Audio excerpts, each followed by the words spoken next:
sera le plus grand dans le royaume des cieux. Prions le Seigneur. Dieu Tout-Puissant, je ne suis pas digne de me tenir devant ton peuple, Seigneur. Et je te prie, s'il te plaît, écarte-moi du chemin, viens parler, Seigneur. Viens parler à nos âmes, à nos cœurs, ô Dieu. Nous voyons que l'heure ne cesse de partir, ô Seigneur. Et ces quelques instants qui nous restent, nous voulons en profiter pour mettre nos vies en ordre, Seigneur. Nous voulons en profiter pour nous conformer à ta parole, Seigneur. À quoi bon jubiler, sauter, crier, si au final nous nous retrouvons dans les pleurs, dans les feux, Seigneur. Nous voulons que, Père éternel, tu viennes corriger nos vies, Seigneur. Je préférerais être chicoté pour le bien, pour gagner le ciel, que d'être dorloté, ô Dieu, et être envoyé en enfer. Seigneur Jésus, nous te prions, Père. Descends et viens, ô Dieu de gloire, parfaire nos faiblesses. Enlever toute faiblesse en chacun de nous, Seigneur. Guérir nos âmes malades, Seigneur. Guérir nos corps malades, Seigneur Jésus. Et nous remplir de ton esprit, Père éternel. Car nous avons besoin de te voir, besoin de te sentir au milieu de nous, afin qu'au sortir d'ici, Seigneur, nous soyons de nouvelles personnes qui ont été taillées et que le surplus de la chair, Seigneur, sont restés, ô Dieu, circoncis nos cœurs, enlève tout ce qui n'est pas de toi. Nous venons à toi, Seigneur Jésus. Prends sous ton contrôle ces moments, ô Dieu de gloire, bénis chacun d'entre nous, bénis toutes les oreilles qui écouteront, Seigneur, ceux qui sont, ô Dieu, dans cet auditoire, ceux qui sont en ligne, Père éternel, ceux, nos voisins qui écoutent, ô Dieu, laisse que ta parole puisse convaincre les cœurs et que ceci soit un appel, ô Dieu, les demandant de venir à toi, ô Jésus. Nous nous remettons totalement à toi et tout esprit qui ne confesse point ton nom soit mis à l'écart et que seul le Saint-Esprit soit notre guide au nom puissant de Jésus-Christ, que nous te l'avons ainsi prié et demandé. Bénis, Père éternel, la lecture de ta parole, au nom de Jésus. Amen. Amen. Que Dieu vous bénisse. Amen. J'aimerais ajouter une écriture dans le livre d'Ézéchiel, au chapitre 1, à partir du verset 1. La Bible dit: la 30e année, le 5e jour du 4e mois, comme j'étais parmi les captifs du feu de Kébar, les cieux s'ouvrirent et j'eus des visions divines. Le 5e jour du mois, c'était la 5e année de la captivité du roi Joachim. La parole de l'Éternel fut adressée à Ézéchiel, fils d'Écousi, le sacrificateur dans le pays des Chaldéens, près du fleuve de Kébar. Et c'est là que la main de l'Éternel fut sur lui. Je regardais, et voici, il vint du septentrion un vent impétueux, une grosse nuée, une gerbe de feu, qui répandait de tous côtés une lumière éclatante, au centre de laquelle brillait comme de l'airain poli sortant du milieu du feu. Au centre encore apparaissaient 4 animaux dont l'aspect avait une ressemblance humaine. Chacun d'eux avait 4 faces et chacun avait 4 ailes. Leurs pieds étaient droits et la plante de leurs pieds était comme celle du pied d'un veau. Ils étincelaient comme de l'airain poli. Ils avaient des mains d'homme sous les ailes et à leurs 4 côtés, et tous les 4 avaient leurs faces et leurs ailes. Leurs ailes étaient jointes l'une à l'autre et ils ne se tournaient point en marchant, mais chacun marchait droit devant soi. Et quant à la figure de leur face, ils avaient tous une face d'homme, tous quatre une face de lion à droite, tous 4 une face de bœuf à gauche, et tous 4 une face d'aile. Les faces et leurs ailes étaient séparées par le haut. 2 de leurs ailes étaient jointes l'une à l'autre, et 2 couvraient leur corps. Chacun marchait droit devant soi. Ils allaient où l'esprit les poussait à aller, et ils ne se tournaient point dans leur marche. Amen. Que Dieu vous bénisse. J'ai beaucoup lu quand même. Je n'avais pas prévu cette écriture, mais je crois que il va falloir que nous la lisions, que ça nous aide. Nous allons parler d'un petit sujet. Je disais que il est temps que nous puissions revoir complètement nos vies. C'est une bonne chose de prêcher des mystères, de prêcher des grandes choses, mais c'est aussi une bonne chose quand ces mystères-là sont prêchés alors que nos vies sont en ordre.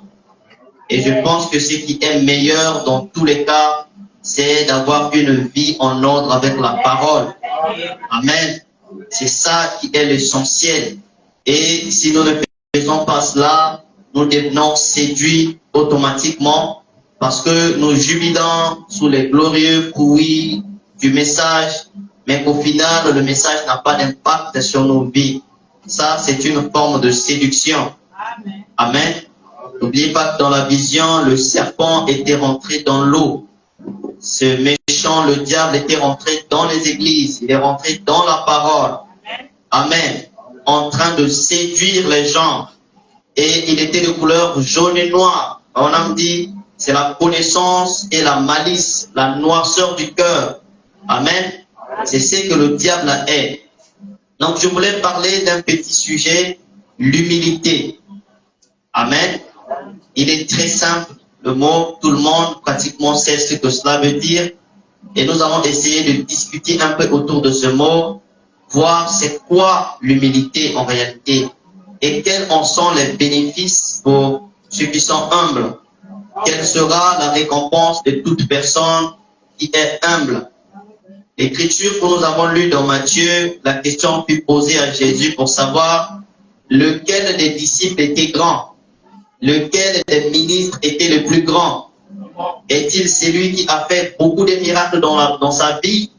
Est-il celui qui a prêché les profondeurs, les mystères insondables de la parole? Est-il cet évangéliste qui a mené des milliers d'âmes au Seigneur? Est-il ce pasteur rempli d'amour qui peut supporter toutes sortes de péchés? C'était cela la question. Et Jésus a répondu humblement en prenant un exemple comme il aimait le faire. Il dit, amenez-moi ce petit enfant. Et quand cet enfant s'est trouvé entre les mains du Seigneur, il dit, quiconque ne ressemblera pas à ces petits enfants. Amen. Il dit, je vous le dis en vérité, si vous ne vous convertissez et si vous ne devenez pas comme les petits enfants, vous n'entrerez pas dans les royaumes des cieux. Amen.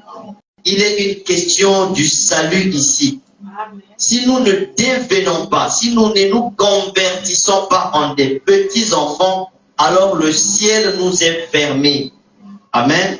Alors par là, nous comprenons que l'humilité, c'est un point très crucial pour les enfants de Dieu. L'homme qui n'est pas humble, je suis désolé de le dire, mais il peut s'avérer que le ciel est fermé pour cet homme-là. Amen. Donc avant qu'on ne prenne vraiment l'humilité, j'aimerais prendre un peu qu'est-ce qui s'est passé en réalité. D'où est-ce que le contraire de l'humilité, l'arrogance, l'orgueil, c'est venu d'où? Et pourquoi aujourd'hui les gens ont du mal à être humbles? D'où est-ce que ces choses-là sont venues? Parce que quand Dieu créait toutes choses, la Bible dit qu'il créa l'homme à son image. Dieu n'est pas orgueilleux. Dieu n'est pas arrogant. D'où vient-il aujourd'hui des gens sont arrogants, des gens sont orgueilleux, des gens manquent de l'humilité? D'où cela peut-il provenir? Alors frère Madame nous demande qu'avant de faire toutes choses, nous devons toujours retourner au commencement, là où est la racine de toutes choses. Amen. Et le commencement dont j'aimerais parler ce matin, ce n'est pas le commencement de la Genèse, mais avant la Genèse, il y a eu un commencement au ciel. Amen. C'est que quand Dieu était, lui, cet Elohim-là, Frère Branham dit qu'il n'y avait même pas d'air, il n'y avait pas d'atome, il n'y avait rien. Et l'esprit humain aujourd'hui est incapable de concevoir ce Dieu-là.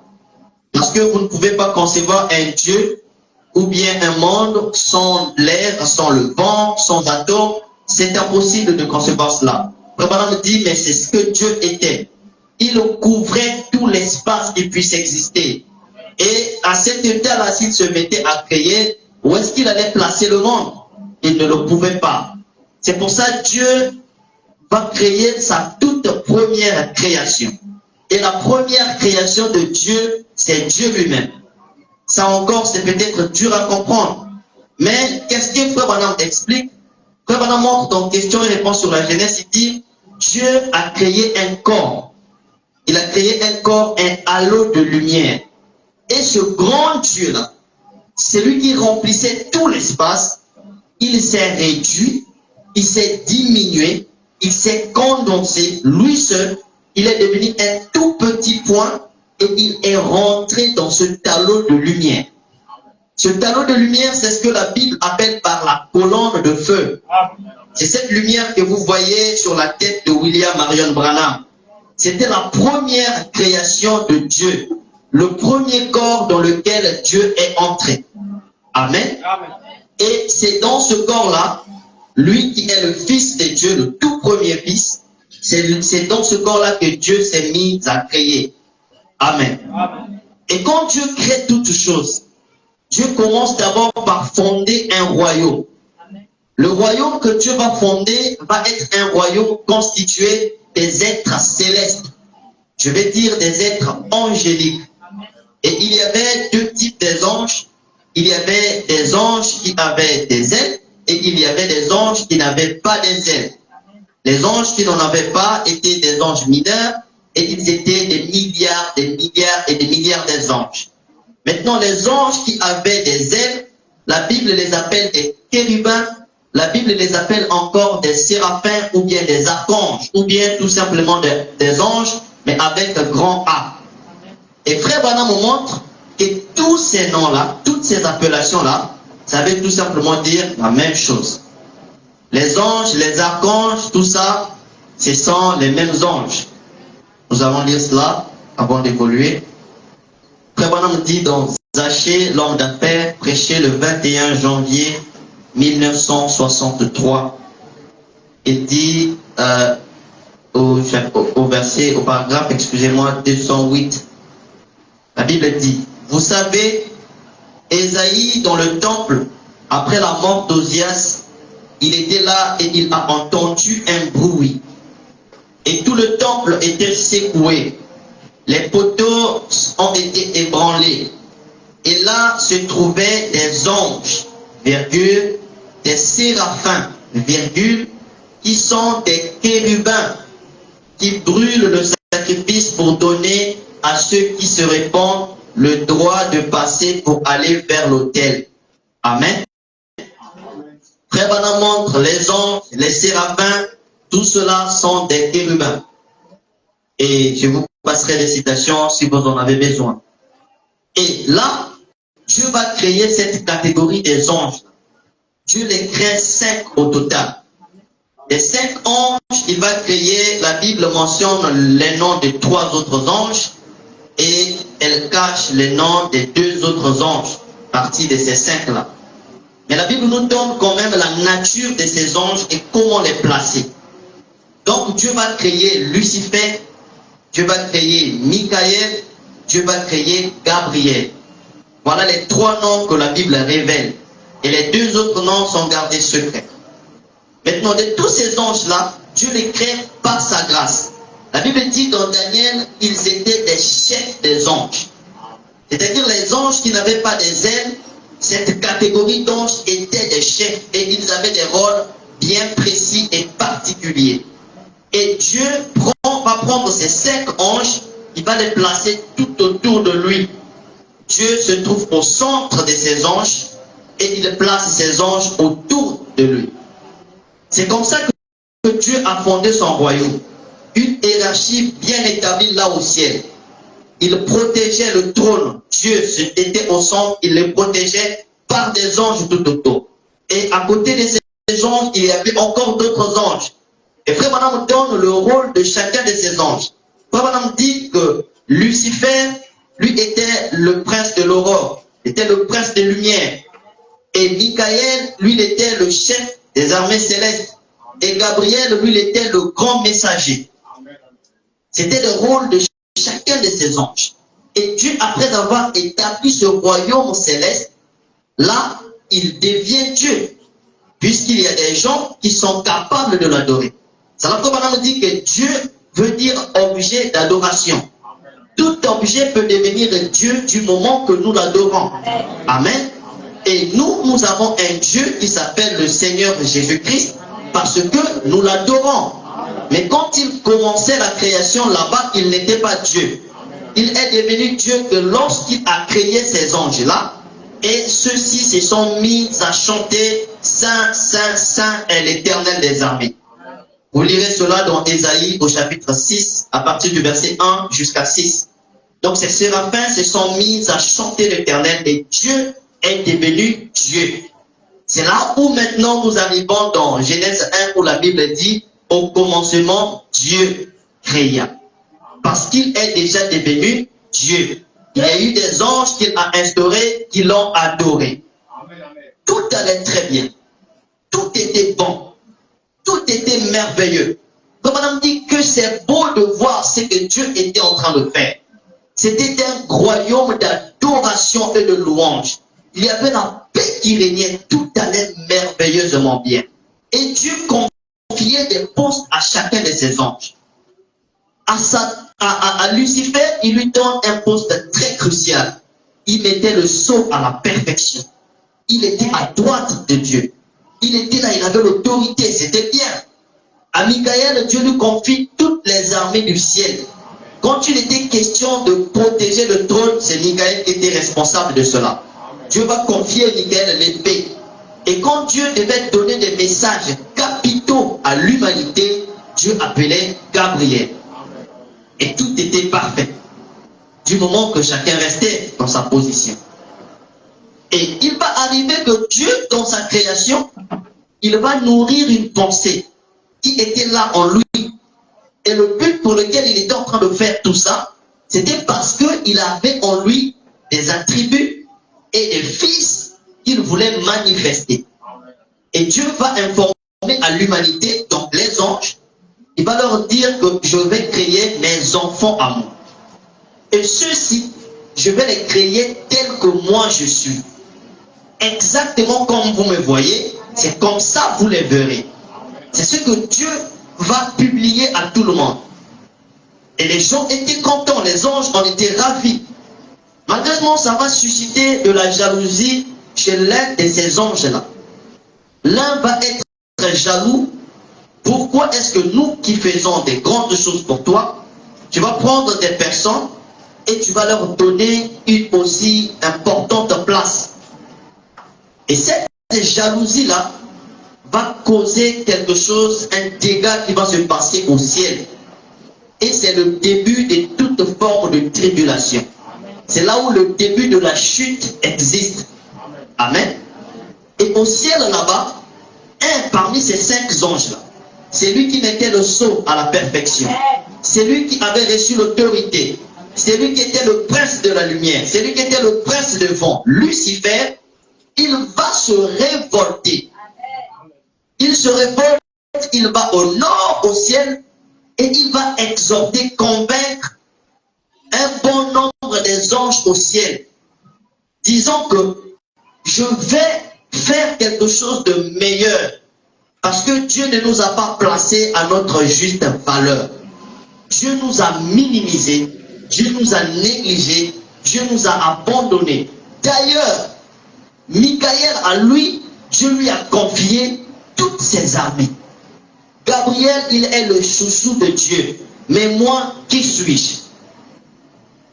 Frère Branham me dit, et c'est cette jalousie-là qui va pousser Satan à commettre quelque chose qui va changer le cours de l'histoire et tout le plan. Il va combattre le Seigneur des armées. Et le chef des armées célestes, Michael, quand il voit Satan venir avec une troupe des anges, voulant combattre le Seigneur, Michael était obligé de dégainer son épée. Et il va précipiter Satan sur la terre. Et quand Satan quitte sa position de Lucifer et qu'il tombe sur la terre, dès qu'il a été déchu, il devient Satan. Le diable, le dragon ancien, le serpent ancien. il a été démis de ses fonctions. Dieu reste avec les quatre et lui au centre. Et je vous ai lu encore une écriture où Ézéchiel a vu en vision, il a reçu des visions divines, où il a vu Dieu venir avec les quatre là. Ils étaient restés que quatre, parce que un était déchu. Et quand il reste avec ces quatre là, Dieu va les positionner, un au nord, l'un au sud, l'autre à droite et l'autre à gauche. Il va placer à sa droite, donc à l'est, il va placer là Michael. Il va placer à l'ouest quelqu'un d'autre dont le nom n'a pas été révélé. Et au sud également, c'est lui, le nom n'a pas été, mais il n'a pas été révélé, mais au nord, il va placer Gabriel. Et la Bible nous donne une description de qui est-ce que ces animaux, ces êtres-là étaient. Quels étaient les animaux qui les influençaient? La Bible dit que les deux autres dont les noms n'ont pas été mentionnés, celui qui était au sud était influencé par le symbole de l'homme. Celui qui était à l'ouest était influencé par le symbole du bœuf. Celui qui était au nord était influencé par le symbole de l'aigle. Et celui qui était à droite, à l'est, lui là, il était le lion. Et c'est là-bas que se trouve la porte d'entrée au ciel. C'était à l'est. C'est pour ça que Dieu a placé Michael là-bas pour préserver la parole de Dieu. C'est pour ça que Madame dit que quand tout a commencé là-bas à l'est. La civilisation a commencé là-bas à l'est. Pourquoi? Parce que c'est là-bas que se trouve la porte droite. Comme Moïse l'avait illustré dans la construction du temple, c'est à l'est qu'est donné accès au lieu très saint. Amen. Mais quand nous voyons toutes ces choses, le diable qui était là-bas au ciel, quand il tombe et descend au ciel, descend sur la terre, les plans de Dieu n'ont pas changé. Ce n'est pas parce que le diable s'est révolté que Dieu a arrêté son projet de mettre au monde ses enfants, Adam et ses enfants. Dieu n'a pas arrêté ces projets-là. Et Satan non plus n'a pas arrêté ses intentions de continuer à attaquer Dieu et ses enfants. Satan a gardé ses objectifs, Dieu aussi a gardé ses objectifs. Et les objectifs de Dieu, c'était de faire son trône à l'intérieur de l'homme. Amen. Amen. Le trône de l'Éternel devait se trouver dans le cœur de l'homme. Dieu allait habiter à l'intérieur de l'homme. Et qui est-ce que allaient être ces personnes-là pour préserver Dieu qui se trouve dans le cœur de l'homme, comme cela s'est passé au ciel? Frère Branham dit, Dieu a placé 4 évangiles. Pourquoi pas 5? Parce que un était déchu. Il était resté les 4, Matthieu, Jean, Luc et Marc. Dieu va placer les 4 évangiles pour veiller à la parole. Et quand il va positionner les 4 évangiles, Dieu descend cette fois-ci au centre. Comme Madame dit que ça s'est passé à la Pentecôte, où Dieu est descendu dans le corps de l'homme et s'est établi là. Il a instauré le trône de la grâce dans le cœur de l'homme. Amen. Et donc là où se trouve Dieu, c'est là où se trouve l'homme. Parce que frère Branham montre que l'âme, c'est une petite entité qui se trouve à l'intérieur du cœur. Dans le cœur, il y a un petit trou où le sang ne passe pas, un petit trou vide. C'est là-bas que se trouve l'âme. Et Dieu va établir son trône dans le cœur de l'homme. Donc il va prendre l'homme, l'être humain, il va placer l'être humain au centre de la divinité. Là où Dieu se trouve, Dieu le place là. Et l'être humain devient supérieur aux anges. Il devient supérieur aux 4 qui étaient en train de protéger le trône. Et automatiquement, les 4 là, en protégeant Dieu, devient aussi protecteur de l'homme. Est-ce que vous comprenez? Dieu, quand il fait toutes ces choses, ça paraît simple. Et Dieu a pris le temps pour que nous les hommes puissions comprendre qu'est-ce qu'il était en train de faire. Et frère Branham est venu, c'était pour nous montrer comment est-ce que Dieu est parti depuis le début jusqu'à cette position. L'homme est donc devenu une entité plus importante, qui est appelée même à juger des anges. qui est appelé à être une référence de l'humanité. Je disais que quand le monde voudra voir Dieu, ce monde-là devra regarder à l'épouse du Seigneur. Il devra regarder aux enfants du Seigneur, dans lequel Dieu habite au milieu de son peuple. Et c'est comme ça que Dieu a instauré toutes choses. Pendant que Dieu était en train de faire ça, frère Branham,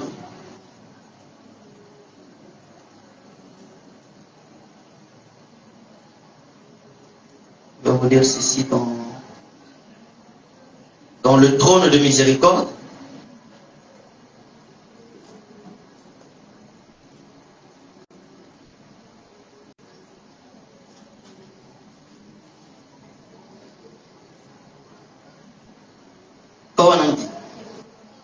Aujourd'hui, Dieu a un trône de grâce qui doit être gardé.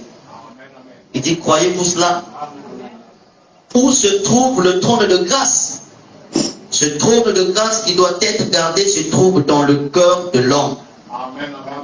Quand est-ce qu'il est venu dans le cœur de l'homme? Le jour de la Pentecôte. Quand le Saint-Esprit, qui est Dieu, est descendu dans le cœur de l'homme. N'est-ce pas vrai? Notons-le ici et soyez prêts à le dessiner si vous le voulez. Pentecôte. Je veux écrire Pentecôte. Il dit, voici le trône de la grâce, le Saint-Esprit. Il dit, aujourd'hui, ce n'est plus un homme, c'est le Saint-Esprit qui fait les œuvres au travers de l'homme. Ce n'est pas l'homme, l'homme n'est qu'un vase, mais le Saint-Esprit est l'huile qui se trouve dans le vase. Et frère Branham Dieu va prendre l'homme, va le placer là où se trouve la gloire de la Shekinah. Au milieu de ces 4 anges principaux, ces grands anges, comme dit Daniel, les chefs. Dieu place l'être humain là-bas. Et bien entendu, vous l'aurez deviné ou compris que le diable qui était jaloux depuis le ciel, Satan ne va plus être content. Parce que Dieu a pris l'homme, l'a élevé à un niveau de Dieu. Comme on dit que Adam était Dieu. Quand il disait des choses, ça s'accomplissait. Et la Bible dit, ne savez-vous pas que vous êtes des dieux? Cependant, vous mourrez comme des hommes. Il faut dire que quand Satan venait auprès de Ève dire que si tu goûtes, tu manges ce fruit, tu deviendras Dieu, ta connaissance s'ouvrirait. Madame dit que Satan n'avait pas menti. Mais il avait dit à Ève la chose sans être le moment pendant lequel Ève était censée écouter ça. Ève a reçu la révélation qu'elle était Dieu avant que cela soit le temps à Dieu de les leur révéler. Parce qu'ils étaient déjà des dieux. Amen. Et donc les intentions du diable, ça n'a jamais été des intentions saines. Mais son but principal, c'est de détruire, à réduire à néant le peuple du Seigneur. Le peuple que vous êtes. Amen. Et quand il va vouloir avoir ces plans-là, la frère Branham dit que Satan a souffert d'un syndrome d'autorité. Il avait voulu avoir un pouvoir à l'excessif. Il voulait tellement devenir grand, tellement devenir super grand, pour que Dieu puisse voir ce que lui il était. Que Dieu puisse reconnaître son rôle et savoir que Satan, Lucifer, il est en train de travailler. Pourtant, Dieu les avait placés au même pied d'égalité. Amen. Et il va souffrir de ce syndrome-là, la mégalomanie, une envie insatiable de devenir grand, d'être toujours au-dessus des autres. Et quand il tombe sur la terre, il va continuer avec ces mêmes objectifs. Qu'est-ce qu'il va vouloir faire? Il descend, il va aller visiter un homme qui s'appelait Couche. Il va exhorter à cet homme-là et sa femme Maria, va prendre leur enfant, va s'incarner à l'intérieur de cet enfant, on appelait cet enfant Nimrod. Il va vouloir créer un royaume à l'image du royaume céleste, mais sur la terre. Ils vont créer leur royaume à eux, mais sur la terre. Ça se trouve dans Genèse 11. Dieu, quand il regarde l'histoire depuis le ciel, Dieu s'étonne. Comment ça se fait? Je viens de te chasser d'ici, tu descends sur la terre et tu continues avec ton projet. Dieu va descendre, décider de confondre le langage de chacun d'entre eux. Amen. Le projet de Nimrod se voit être tombé à l'eau. Satan ne faillit pas. Il ne change pas ses intentions. Il continue avec le même projet. Il va utiliser d'autres entités. L'objectif reste le même. Détruire le peuple de Dieu. Détruire l'église du Dieu vivant. Et cette fois-ci, il va prendre une autre image, celle de l'orgueil, celle de l'arrogance, et introduire cela à l'intérieur de l'église du Dieu vivant. Pour quel objectif? Frère Branham dit,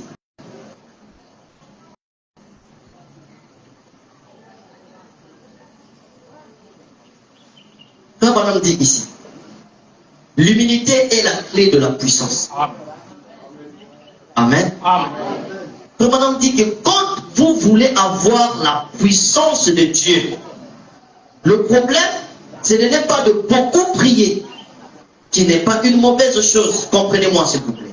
Le problème, ce n'est pas de beaucoup méditer, qui est une très bonne chose. Le problème, ce n'est pas de beaucoup aller à l'église, qui est une très bonne chose. Mais ici, le problème, c'est que si tu veux avoir la puissance de Dieu, alors il sera mieux pour toi de t'humilier, de t'effacer, de disparaître totalement. C'est ça le signe des grands. Un homme qui est grand, c'est un homme qui est humble. Un homme qui est grand, c'est un homme qui est effacé. Vous ne le verrez jamais se proclamer ou réclamer un titre. Mais c'est un homme qui va vouloir disparaître.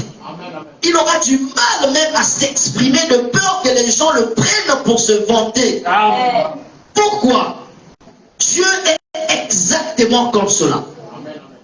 Frère Branham a dit, dans l'humilité, il dit, vous savez, les gens veulent avoir de la puissance, mais en réalité, ils ne savent pas ce qu'est la puissance. Amen. Ils ne savent pas en réalité ce que cela implique.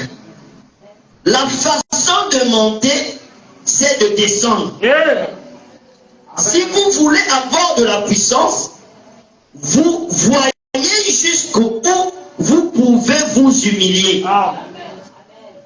Si les églises manquent de la puissance aujourd'hui, parce que ces églises sont possédées de l'arrogance, ces églises sont possédées de l'orgueil, ces églises sont possédées de l'esprit de Nimrod, ces églises sont possédées des intentions de Satan, de vouloir toujours être grand, de vouloir toujours dominer. Et c'est ça qui fait disparaître la puissance de Dieu au milieu de son peuple. Et au jour de la Pentecôte, quand le Saint-Esprit était descendu, les apôtres, ils étaient humbles. Ils avaient du respect l'un envers l'autre. Ils respectaient chacun dans sa position. Ça faisait que Dieu se trouvait à l'aise de demeurer au milieu de son peuple. Parce que les prédicateurs étaient des gens qui étaient humbles. L'objectif de Paul était d'élever Pierre. L'objectif de Pierre était d'élever Paul. L'objectif de Paul, c'était d'élever Philippe. Personne ne réclamait que je suis plus grand que l'autre. Paul disait que s'il était question de la connaissance, je pouvais m'enorgueillir. Parce que j'en ai reçu plein. Mais aujourd'hui, il n'est pas question de ce que moi je peux faire. Il est question de ce que nous pouvons faire tous ensemble. Ce sont ces petites choses que les prédicateurs ont manqué de comprendre. L'orgueil les a envahis, ils ont regardé le temps qu'ils sont en eux et ils ont négligé la chose essentielle qui est le peuple de Dieu. Quand Dieu appelle un prédicateur, ce n'est pas pour ce prédicateur. Dieu appelle un homme pour son peuple. La chose est pourtant claire dans Éphésiens. Il dit à l'un, il a fait comme, aux autres comme, pour la perfection de l'épouse de Christ. Pour la perfection de l'église du Seigneur. Afin que celle-ci puisse avoir une unité de foi. Que l'église puisse avoir une même façon de croire au Seigneur. C'est ça le but premier. La commission universelle de tous les prédicateurs.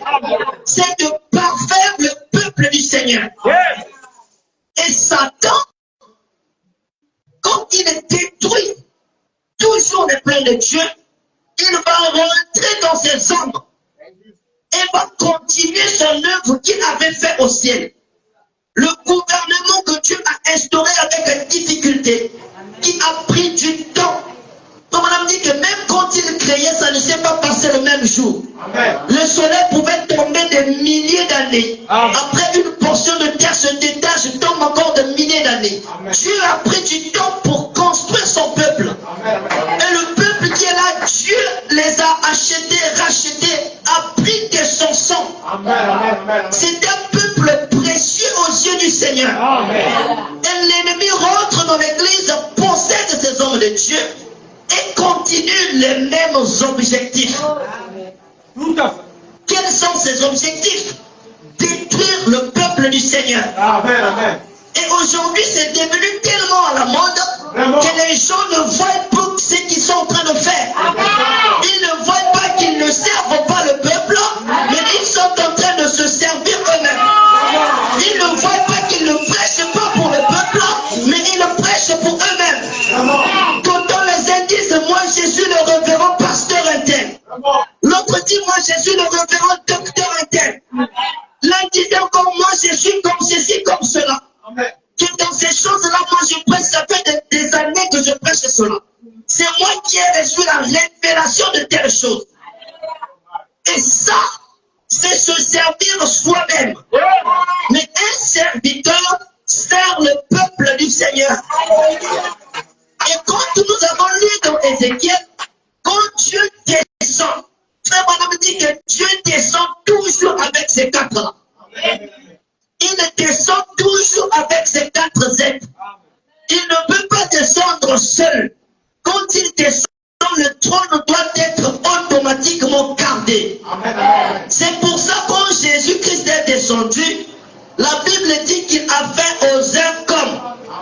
Il devait appeler des ministères. Il devait appeler des gens pour garder le trône, pour préserver la parole de Dieu. Et ces gens qu'ils appellent, ils sont animés par un même esprit.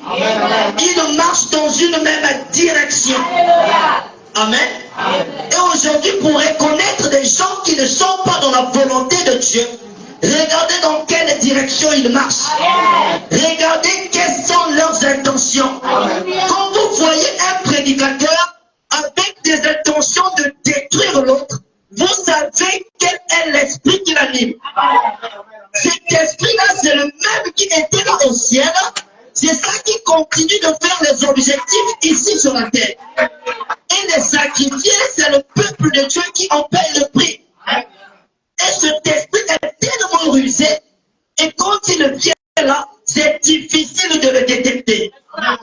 Parce qu'il possède nos bien-aimés. Et nous pouvons parfois pas les reconnaître. Parce que vous voyez que c'est Frère Jules. Mais vous ne savez pas que Frère Jules est sous l'emprise de cet esprit numérotien. Et quand il monte derrière la chair, il détruit l'église du Seigneur. Vous reconnaîtrez cela comment? Regardez qu'est-ce que Jules prêche. Si cela est animé d'un esprit d'amour, vous savez qu'il est du Seigneur. Si vous voyez de l'orgueil dans ses prédications, sachez qu'il est de numéro. Et ces gens pareils, vous devez être prudents. Aujourd'hui, l'église du Seigneur est devenue tellement exposée, on est obligé de dévoiler cet esprit. On ne doit plus fermer les yeux et de rester tranquille. Nous devons nous lever, nous battre pour le peuple du Seigneur. Parce que le but pour lequel nous âmes. Et si le diable envoie des envoyés pour détruire le travail que Dieu a fait, je crois que Dieu aussi a envoyé des anges pour nous préserver cela. Parce que son trône se trouve maintenant dans le cœur de l'homme. C'est pour ça qu'il doit placer ce ministère autour pour la protection de cette petite sémence. Amen. Et Satan utilise plusieurs formes pour rentrer dans l'église, détruire l'église de Dieu. Vous verrez que dans les églises, les prédicateurs sont devenus des gens remplis tellement d'orgueil qu'ils sont incapables de vivre les bassesses de la parole. Je disais tout à l'heure que c'est bien de prêcher les mystères, c'est bien de connaître ces choses, mais c'est meilleur quand nous les vivons. Frère Branham dit qu'un prédicateur est censé être le leader. Il ne peut pas prêcher quelque chose s'il ne la vit pas. Il ne peut pas déclarer quelque chose s'il ne l'a pas encore expérimenté. Je ne peux pas venir prêcher le Saint-Esprit si je ne sais pas ce que le Saint-Esprit est. Sinon, je vous communiquerai la mort. Pour que je prêche le Saint-Esprit, je dois être rassuré que je l'ai reçu moi-même. Et quand je vous prêcherai, si vous croyez en ça, vous recevrez l'esprit que j'ai reçu. Si j'ai reçu un mauvais esprit, automatiquement vous recevrez un mauvais esprit. Amen. Et les prédicateurs sont devenus des gens qui ont négligé les bassesses. Ils sont montés dans les hauteurs, ils ont abandonné les petites choses qui soutiennent la foi. Les fondations qui soutiennent l'église. Voyez-vous que la fondation, c'est une chose qu'on ne voit pas. Mais quand vous voyez une maison solide, forte, qui peut résister au vent, même si vous ne voyez pas la fondation, elle se trouve là en dessous. Ce sont des choses que nous négligeons, mais c'est ça qui constitue la solidité de l'église. Quand nous détruisons ces choses, nous pouvons mettre des marbres sur les étoiles. Nous pouvons mettre des marbres sur les murs. Nous pouvons mettre des ustensiles chers dans la maison. Cette maison ne résistera pas au vent.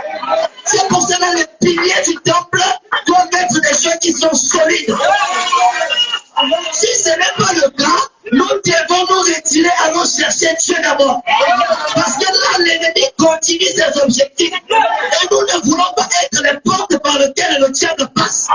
Nous condamnons Ève. Tout le monde dit que si je souffre, c'est à cause de Ève. Si je fais ceci, c'est à cause de Ève. Si je n'ai pas de boulot, c'est à cause de Ève. Mais ce que tu fais, c'était la même chose que Ève avait fait.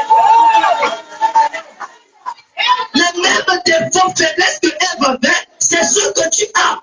Si tu étais au temps de Ève, tu n'aurais fait plus. Le diable n'allait pas utiliser des arguments pour te convaincre. Tellement tu es léger. Amen. Et Satan continue avec ses objectifs. Il prend d'abord contrôle de ses piliers. Il sait que cette fois-ci, si ça arrive à détruire ses piliers, c'est facile pour lui d'entrer dans l'église. C'est pour ça que vous dit que ceux qui sont là, ils sont des sentinelles. Je me demande pourquoi nos sentinelles n'ont plus les yeux. On place un sentinelle pour qu'il soit capable de voir au loin. Il voit tellement au loin et il donne un son. Quand il sonne de la trompette, ce son ne doit pas être confus. Il ne faut pas que nous entendions deux sons. Le son doit être clair et net. S'il dit que je ne crois pas à la polygamie, lui ne doit pas être polygame. S'il dit que je ne crois pas au copain-copine, il ne doit pas être de copine. S'il dit que je ne crois pas au péché, il doit être un homme saint. Voyez-vous, le son confus, c'est quoi? C'est quand vous prêchez une chose, vous vivez une autre. Nous ne savons pas qu'est-ce que nous devons suivre. Nous ne savons pas quelle voie prendre. Si je suis ce que tu dis, tu me dis de ne pas faire ceci. Et si je suis ta vie, tu me dis de faire cela. C'est pour ça que le peuple est mélangé. Le peuple ne sait pas où s'asseoir. Parce que les passages de la parole sont bafoués. Amen. Et l'église qui est mise en danger, c'est le peuple du Seigneur. Parce que cette fois-ci, les quartiers sont corrompus. Amen. Frère mon amour. Cet esprit numérodien, quand il a failli, Rappelez-vous le dimanche passé, je disais que Satan, lui, quand il faillit, il ne va pas faire, il ne va pas abandonner. Il va changer de tactique. Il va changer de visage. Il va changer de nom pour que nous ne puissions pas le reconnaître. Et on me dit que c'était cet esprit qui était dans les Corinthiens. Quand Paul est arrivé dans l'église, Apollos est arrivé dans l'église, qu'est-ce que le diable a fait? Le diable a continué avec ce même esprit. Je dois élever un, je dois rabaisser l'autre. Non, je pense que c'est Apollos qui prêche mieux. Non, je pense que c'est Paul qui prêche mieux. Non, je pense que c'est Pierre qui est trop profond. Mais nous oublions que c'était les mêmes objectifs du diable. C'est lui qui continue de faire cela. Toi qui penses que Jules prêche mieux, tu ne seras jamais béni quand les autres prédicateurs prêcheront. Et ta vie ne sera pas changée. Et l'église reste statique au même endroit. Toi qui penses que Célestin prêche mieux, quand les autres prêcheront, tu ne seras pas béni. Toi, tu ne peux être béni que si Célestin prêche. Et si tu es pro-Danique, que lorsque Danique prêche, tu es béni. Si tu es pro-Rodrigue, c'est quand Rodrigue prêche, tu es béni. Si tu es pré-Ézéchiel, c'est quand il prêche que tu es béni. Mais l'église, c'est un Dieu vivant. N'est pas pro-Jules, n'est pas pro-Rodrigue, n'est pas pro-Célestin, n'est pas pro-prédicateur. L'église du Dieu vivant est pour la parole. Si Dieu pensait qu'un seul ministère suffirait, il ferait eu besoin d'envoyer qu'un seul ministère. Dieu a envoyé les saints par la grâce de Dieu. Vous atteignez la perfection avec ces saints. Et cet esprit de triage, c'est l'esprit de Dieu qui vient du ciel. Quand c'était la depuis Lucifer, ça continue de faire la même chose dans l'église. Et aujourd'hui, l'église est devenue un clan. Comme on a dit, le clanisme est rentré dans l'église. Ce n'est pas seulement dans le choix des prédicateurs, mais c'est même dans le choix des amis. Tu vois que moi, je m'entends avec tel frère parce que je pense qu'il est meilleur. Je ne m'entends pas avec ton autre frère, je pense qu'il a un mauvais esprit. Frère, moi-même dit que nous allons dans un même ciel. Et dans le souper de noces, il n'y a pas plusieurs tables. Il n'y a qu'une seule table. Une longue table. Et tous les saints s'asseyent autour. Et s'il arrivait que tu te sois à côté de la soeur avec laquelle tu n'entendais pas, comment est-ce que tu seras dans la joie? Amen. Les petites choses vont nous faire disqualifier le ciel. Quand nous nous entendons pas entre nous, nous ne pouvons pas aller au ciel. La Bible dit, si tu es en train de prier, tu te rappelles que ton frère a quelque chose contre toi, laisse ton offrande, va voir ton frère. Amen. Ce sont des bassesses. Qu'est-ce que l'ennemi fait? Il enlève cela. Parce que l'ennemi sait que l'unique moyen pour nous de repartir vers Dieu, c'est par la repentance. Mais si vous n'êtes pas sûr que vous êtes en train de faire le mal, donc vous ne pouvez pas vous repentir. C'est pour ça que nombreux seront surpris au ciel avec autant de péchés dont ils pensaient que ce n'était pas mauvais. Et là, la Bible dit, retirez-vous de moi, ouvriers de l'iniquité. C'était des gens qui avaient réussi de se tenir dans la présence de Dieu. C'est là que Dieu leur dit que vous êtes ouvriers de l'iniquité. Amen. Et le diable continue avec cet esprit, voulant toujours détruire l'église. Quand il rentre, c'est difficile que nous puissions constater cela. Excusez-moi de ne pas beaucoup lire. Si vous avez besoin des citations, je peux vous les passer. Que quand ils ont rentré là, dans l'église, Paul était obligé d'établir l'équilibre. Amen, amen. Pourquoi? Paul était un prophète. Apollos était assis dans les Écritures. Amen. Et vous voyez que ces quatre-là, il n'y a pas un tableau, c'est pas grave. Nous avons au nord se trouve l'aigle, au sud se trouve l'homme, à l'est se trouve le lion, et à l'ouest se trouve le bœuf. Et ça forme la croix. Amen, amen. Au centre se trouve le Seigneur Jésus. Amen. Paul qui était prophète était au nord. Amen. Apollos docteur était en bas. Amen. Et le peuple de Dieu pense pense que les deux sont différents. Paul dit que si moi je peux planter et qu'Apollos peut venir arroser, notre objectif c'est de vous emmener là au centre.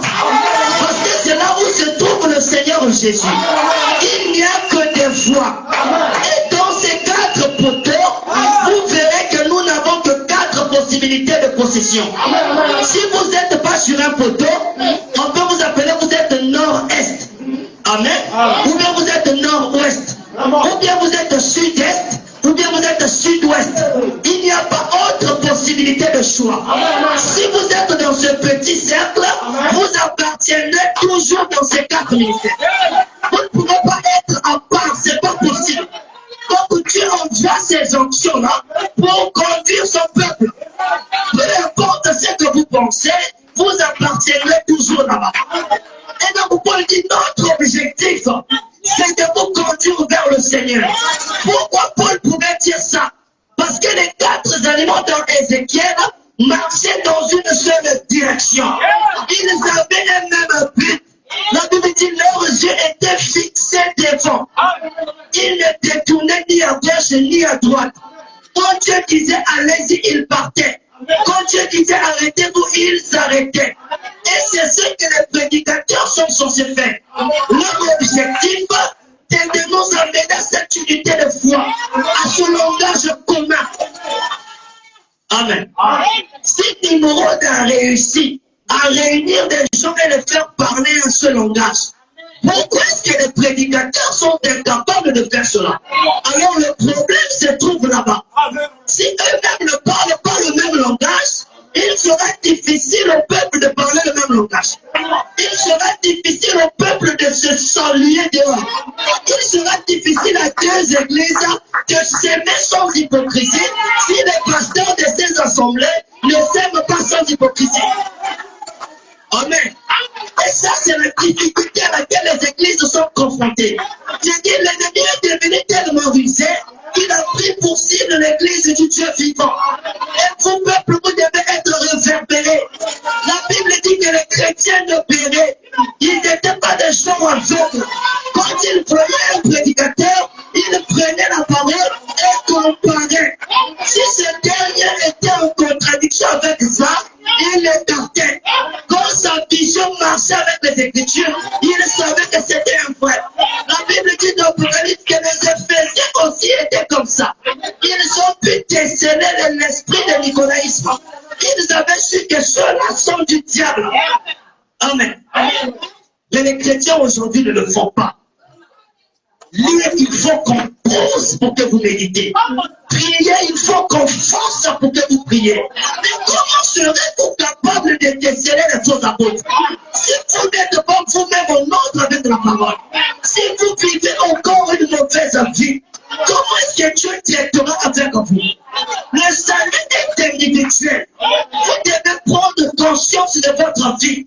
Vous devez prendre conscience qu'au ténor de vous se trouve l'âme. C'est pour cela que Dieu a sacrifié son sang pour ça. Amen. L'ennemi détruit tellement de choses et l'église de Dieu n'évolue pas. Les églises du message n'évoluent pas. Elles toutes stagnent. Elles toutes stagnent. Au temps de frère Branham, nous sentions le spirituel. Nous sentions que ce message était vrai. Amen. Je me demande que si Dieu avait permis que je croie le message aujourd'hui, quelle est l'image que j'aurais eue du message? Parce que toute cette génération qui est venue a détruit le côté sacré de la parole. Ils se sont rendus charnels et ils ont amené la chair, l'humain derrière la chair. L'église de Dieu est cette fois-ci conduite par l'homme. Plus d'amour, plus de spiritualité. L'église est détruite totalement. Amen. Parce que les prédicateurs, ils se sont tellement élevés. Voyez la méditation des prédicateurs. J'ai fait un constat. Quand une brebis médite, elle médite pour son âme. Quand elle rencontre une écriture qui parle du péché, qui connaît le péché, ça lui fait mal. Elle pleure. Mais quand un prédicateur médite, dès qu'elle tombe sur une écriture l'écriture de la parole et dit ça c'est un bon son, hein? Ça je vais copier ça. Ça ne le concerne pas, mais ça concerne le peuple. Lui, il ne peut plus être touché, c'est pour le peuple. C'est comme si des citations étaient pour l'église, mais ce n'était pas pour nous. C'est comme si c'était pour là-bas. Ici, nous, on ne peut pas nous condamner. Frère Branham me dit, si vous me voyez prêcher quelque chose qui n'est pas la parole, venez me voir au bureau. Et ça, c'est le prophète de l'âge. Et toi qui n'es pas prophète de l'âge, tu es devenu quelqu'un qu'on ne peut corriger. Tu es devenu quelqu'un qu'on ne peut reprocher. Tu es devenu parfait. Et toi où la parole ne te condamne plus. Et c'est toi qui te mets pour nous conduire. Non, monsieur. Tu n'es pas digne de nous conduire. Parce que l'homme qui doit nous conduire doit être humble. Nous savons que c'est notre frère qui a reçu la grâce du don de ministère. Mais lui aussi, il combat le bon combat de la foi. Paul a dit, moi aussi j'ai combattu. Vous aussi combattez. Si le prédicateur ne combat pas, et demande l'église de combattre, il n'est pas digne de prêcher la parole. Amen. Quand on montre que quand Jésus-Christ s'est trouvé devant la femme samaritaine, c'était une femme très belle. Quand on dit qu'il a senti, a eu toute forme de sensation que n'importe quel être humain sentit. Quand un homme se trouve devant une femme, il y a des sensations. Et lui, son corps humain a réagi comme un être humain pouvait réagir. Mais il n'a pas péché. Il a combattu le bon combat dans la foi. Et toi, pasteur, quand tu te trouves avec une sœur au bureau, ton corps réagit, mais tu pêches. Et tu nous interdis, nous, de pécher. Toi, tu tombes. Nous n'avons pas le droit de tomber. Mais toi, tu as le droit de tomber. Et c'est toi qui nous conduis. Quand il est question de toi, n'exposez pas le don du Seigneur. Et quand c'est l'église, non, vous devez venir réparer. Nous n'avons plus besoin de cette prédication. Frère Branham a été l'exemple de l'âge parce que nous ne l'avons pas rencontré dans cette vie-là. Il est possible de vivre une vie de sainteté. Il est possible d'être fidèle à une seule femme. C'est bien possible. Je ne suis pas marié, mais si Branham a été fidèle, moi je crois qu'un homme peut être fidèle. Amen. Et aujourd'hui, le diable est rentré dans les églises. Ce sont des choses qu'on ne peut plus toucher. Si on touche cela, non frère, tu prêches mal. Non frère, il y a des choses qu'on ne peut pas dire. Quand frère Branham prêchait, est-ce qu'il faisait sortir le peuple? Il disait des choses clairement, tout le monde était assis. Parce que tous nous sommes le peuple du Seigneur. Et nous devons être taillés au même titre. Amen. Et c'est l'orgueil qui fait qu'on ne peut plus toucher ça. Si un jeune vieux commence que lui à son âge peut me parler comme ça, c'est la parole. Quand Jésus-Christ avait sorti la parole, c'était pour combattre Satan. Ce n'était pas pour combattre son frère. Quand un frère vient avec la parole, on ne dit pas qu'il est aussi écrit. On dit Amen et on évolue. Amen. Et ça, ce sont des choses que les gens ont oubliées. On a laissé cela de côté. On a continué à marcher. C'est triste. Nous étions dans une convention une fois. J'étais en train de jouer au piano. Il y a une chose qui m'a fait mal. Ça m'a énervé. J'ai comme eu envie de pleurer. J'ai comme eu envie de sortir de là. Les prédicateurs étaient assis derrière la chaîne. Je ne vais pas citer le nom. Pendant que l'église chantait, ils étaient assis avec leur téléphone. Et je me demande que si l'église se comporte pareil, quelles seront des prédications qui seront préparées pour attaquer ça? Nous sommes l'église du Dieu vivant. Nous devons tous nous conformer à la parole. Quand il est temps d'adorer, nous adorons. S'il est temps de danser, nous dansons. S'il est temps de la parole, nous crions tous Amen. Amen. Des amens de sainteté des prêtres, nous ne sommes plus d'accord avec ça. Des amens de Amen.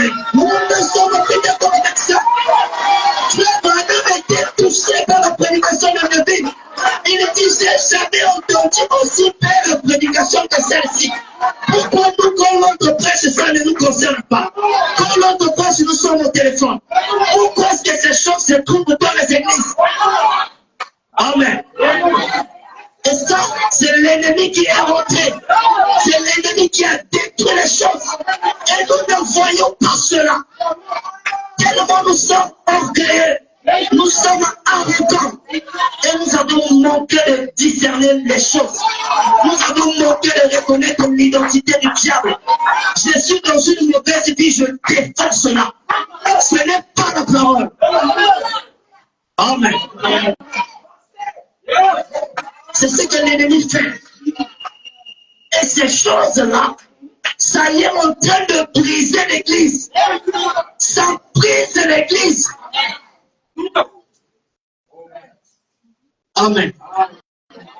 Des petites choses qui brisent l'église. Quand les gens viennent dans l'église, le prédicateur est un modèle. Il est devenu comme un miroir. Pour les nouvelles personnes, ils voient que lui là, il est quelqu'un que je peux imiter. Ce n'est pas un péché, la Bible parle de ça. Paul dit, soyez mes imitateurs, comme moi j'imite Christ. Je sais que si le pasteur Rodrigue imite Christ, je peux l'imiter. J'imite Branham parce que Branham a imité Christ. Si Branham a imité Christ et que j'imite Branham, tant que j'imite Christ. Mais aujourd'hui, un prédicateur ne vient pas à l'église. Est-ce qu'il peut être imitable? Non. Un prédicateur ne danse pas. Est-il imitable? Non. Amen. Et ça détruit l'église. Vous pouvez regarder dans l'église, les gens ne viennent plus, les gens ne prient plus. Mais pourquoi vous ne priez pas? Pourquoi vous ne venez pas à l'église? Mais toi, tu ne viens pas à l'église. Si tu ne viens pas à l'église, le nouveau, il te regarde. Il se dit que si je ne viens pas à l'église, donc si il ne peut pas venir, c'est que c'est normal que moi aussi je ne vienne pas. Mais si vous vous adorez avec l'esprit, si vous chantez avec l'esprit, l'église verra, c'est comme ça l'on doit adorer, c'est comme ça l'on doit chanter.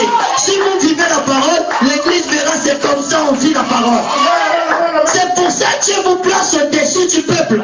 Sinon, quel aurait été le rôle? Frère Bonhomme dit que Dieu n'a plus besoin des docteurs. Si c'est seulement pour parler, Dieu peut prendre un arbre pour parler à son peuple.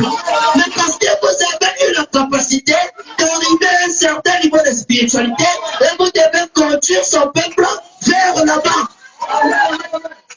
Et si vous manquez le but de ça, vous pensez que être prédicateur, c'est seulement prêcher, c'est que asseyez-vous.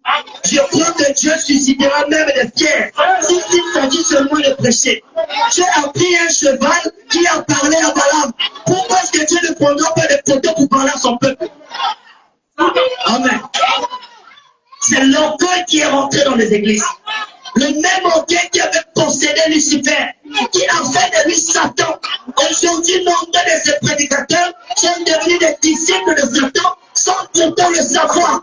Parce que les rudiments du message ont été bafoués. Leurs cœurs ne sont plus condamnés. La condamnation, ça ne les touche pas. Pitié pour nous. Amen.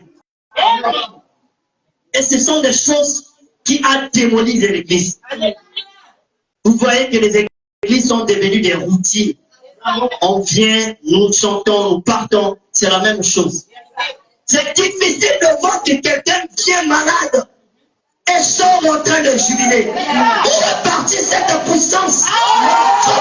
Nous sommes montés tellement haut. Nous avons oublié que pour monter, il faut descendre. Descends pas. Et quand tu chercheras à monter, c'est Dieu qui fera cela. Amen. Une église venait de s'organiser. Ils sont sortis d'une grande église par l'orgueil. Et quand ils sont sortis, ils ont créé une assemblée parce que l'église où ils étaient, c'était l'orgueil. La politique était rentrée. Ils sont sortis. Ils sont venus voir frère Branham, nous sommes là. Qu'est-ce que nous devons faire? Frère Branham leur dit, je veux dire au moins ça. C'est qu'on n'a pas pu. Peut-être qu'on n'ira pas aussi loin que ça. Frère Branham dit, elle est allée le dire à son pasteur. Non, ça c'est pas ce que je voulais dire.